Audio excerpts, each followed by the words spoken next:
seu Jefferson. Mas será o Benedito? Talvez a minha filha, mas será o Benedito? Não decidido horário político? Não. O Benedito fudeu, quis fuder com o teto do vinho, mudou a Julieta. O que aconteceu? Mas será o Benedito? O Benedito que era funcionário dela. Por isso que eu digo, você vai será o Benedito? Que Benedito que é esse que eu não lembro? Eu trabalhava para ela na eleição passada de vereador.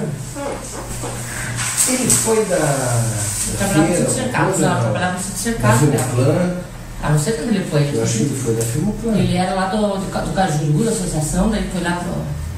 Mas fudeu pouco. Foi com o Jair, com o Beto. Mas pegou lá do sócio da Julieta, né? Mas o Beto não sabia do cara. Sabia? Você tá no Ministério Público, tudo. Com a Julieta, tudo. Né? E a Julieta, e ele era fantasma da Julieta. Ele ganhava 4,500, ficava 500, passava 4 pra ela. E daí ele foi lá, ele foi no comitê, na época da campanha de governador, ele parou de dar o dinheiro pra Julieta e pegou pra ele. E daí o Beto, para não dar escândalo, chamou a Julieta e falou, ó, deixa eu botar, tal. Depois que passou a campanha, exoneraram ele. Da campanha do governo. Do governo.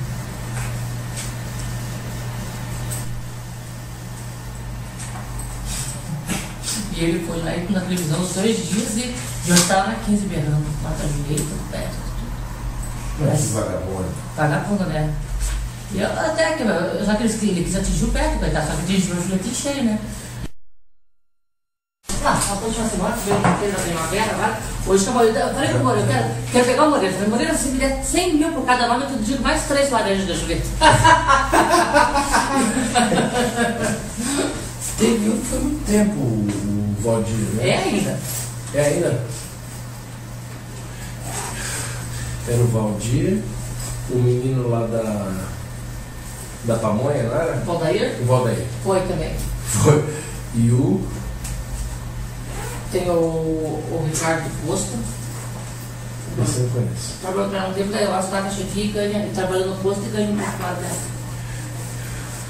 O Pita conta? Não. Pita não conta. Família, sem contar a família. Sem contar a família. É. Porque o Pita não fica lá no gabinete. Não, o Pita tá lá na Caxiri, quando fica lá, porque acho que quando ele fica em casa é o melhor negócio, né?